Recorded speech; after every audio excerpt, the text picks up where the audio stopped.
नमस्कार बंधुरा welcome to Olizz रान्नाबाटी। आज के आमी बानाচ্ছি चिकेन पैटिस।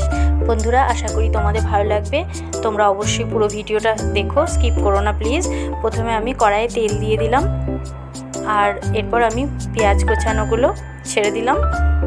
सामान्य भाजा भाजा हये गेले एकटू लवण चिनी दिए तारपर धने गुঁড়ো, जिरे गुঁড়ো, हलुद गुঁড়ো, लंकार गुঁড়ো एगुलो दिए এই মশলাগুলো ভাজা ভাজা হয়ে গেলে দিয়ে দিয়েছি কাঁচা লঙ্কা বাটা দুটো আর আদা বাটা 1 চামচ, রসুন বাটা 1 চামচ। এগুলো একটু ভাজা ভাজা হয়ে গেলে টমেটো দিয়ে দিয়েছি। একটা টমেটো পেস্ট করে সব মশলা ভালোভাবে কষিয়ে নিয়ে সামান্য একটু জল দিয়ে আরও একটু কষিয়ে নিয়ে আমি দিয়ে দিয়েছি বোনলেস চিকেনগুলো ছোট ছোট করে কেটে রেখেছিলাম সেগুলো। এবার সব মশলার সঙ্গে এইভাবে কষিয়ে নিয়েছি। 5 মিনিট এইভাবে কষিয়ে নিয়ে মোটামুটি তৈরি হয়ে গেছে। সামান্য একটু জল দিয়ে আর একটু সেদ্ধ করে নিলাম।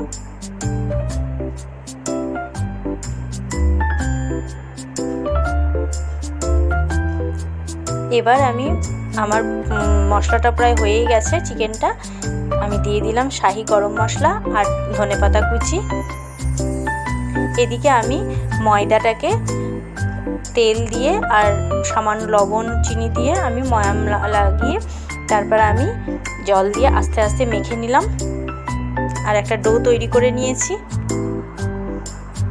তারপর আমি এই ডোটা থেকে 4টে রুটির আকারে বেলে নিয়েছি আর প্রত্যেকটা রুটির ওপর সামান্য সামান্য বাটার লাগিয়ে এবার আমি একটার পর একটা দিয়ে দিলাম। আমি 4টে নিয়েছি বন্ধুরা, তোমরা 3টেও নিতে পারো।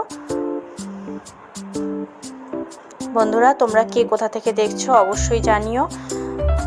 তোমরা কমেন্ট বক্সে আমাকে কিছু জানাও, তোমাদের ভালো লাগার কিছু রেসিপি আমাকে অবশ্যই জানিও। এরপর আমি পিস পিস করে এইভাবে কেটে নিলাম।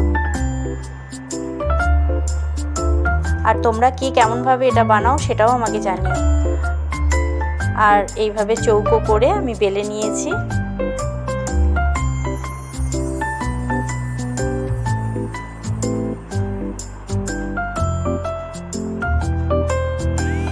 তোমরা আরো বড় করতে পারো, আমি এতটুকুই করলাম। এরপর পুরটাকে ভরে যে চিকেন পুরটা আমি বানিয়ে রেখেছিলাম সেটা ভরে নিলাম ভিতরে।